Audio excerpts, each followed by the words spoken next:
महात्मा गांधी कभी भी जवाब देने में पीछे नहीं हटते थे। जैसे ही उनके पास किसी का लेटर आता था वैसे ही वह उसका जवाब बड़ी तन्मयता से देते थे। यदि उनका एक हाथ थक जाता तो दूसरे हाथ से लिखना शुरू कर देते थे।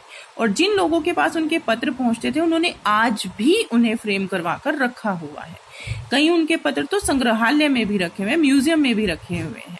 तो लोगों के लिए वो जो पत्र है उनके प्रशस्ति पत्र से कम नहीं है। प्रशस्ति पत्र मतलब एप्रिसिएशन लेटर, प्रशंसा पत्र। आज भी जब वह उस पत्र को पढ़ते हैं तो उन्हें महात्मा गांधी का स्मरण हो जाता है। इसी कड़ी में एक नाम और है, पिता के पत्र पुत्री के नाम।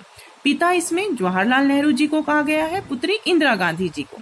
ये आपने अपनी पिछली क्लास में भी कई बार पढ़ा है कि उन्होंने जब वह जेल में होते थे तो अपनी पुत्री को बहुत सारे लेटर लिखा करते थे और उन्हीं लेटर्स के थ्रू वह उन्हें बहुत कुछ समझाया करते थे। और इन्हीं की एक बहुत बड़ी पुस्तक छपी हुई है। उन्हीं में से कुछ जो पाठ आपके पाठ में आई है। आज भी जब हम उनको पढ़ते हैं तो वह बहुत ही हमारे लिए लाभप्रद है, हमें जानकारी मिलती है, हम उनसे प्रेरणा लेते हैं। तो पत्रों का बहुत अधिक महत्व है। अब महात्मा गांधी के लिए कहा है कि उनके पास जो पत्र आते थे महात्मा गांधी इंडिया के नाम से आते थे। सिर्फ उस पर इंडिया लिखा होता था, जबकि लेटर पर तो पूरा पता लिखा होता है। लेकिन उन पर इंडिया क्यों लिखा होता था?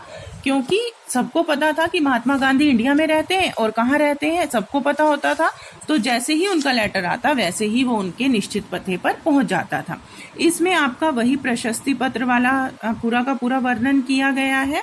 अब आगे देखो, आगे जो है वास्तव में पत्र किसी दस्तावेज से कम नहीं है। दस्तावेज मतलब बहुत ही जरूरी कागजात से कम नहीं है।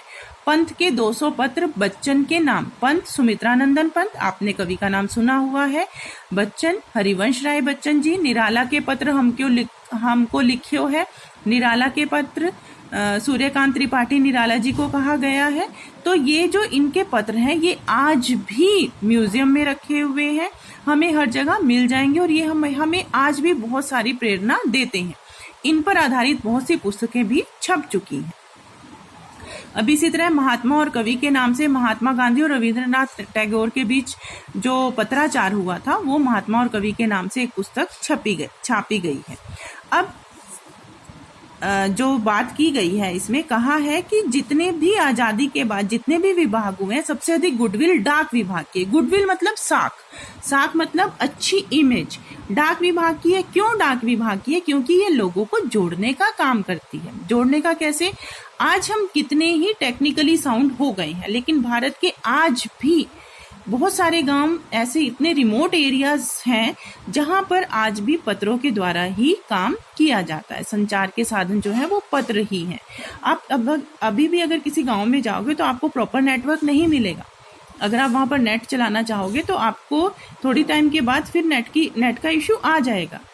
ऐसे ही ये तो चलो हमारे आगे के गांव हैं, अंदर रिमोट एरियाज में इतने छोटे छोटे गांव हैं जहां पर ये सब कुछ संभव है ही नहीं। वहां पर क्या संभव है? सिर्फ पत्रों के द्वारा ही वह एक दूसरे से बात करते हैं। कुछ लोग तो ऐसे हैं जो जिनके जो परिवार के सदस्य हैं वह बाहर रहते हैं और वहीं से उनके लिए पैसे भेजते हैं ताकि उनके घर का खर्च चल सके। तो वो किसके द्वारा आते हैं? डाक विभाग के द्वारा ही आते हैं। उनको बात कैसे करते हैं? वो डाक विभाग के द्वारा, पत्रों के द्वारा।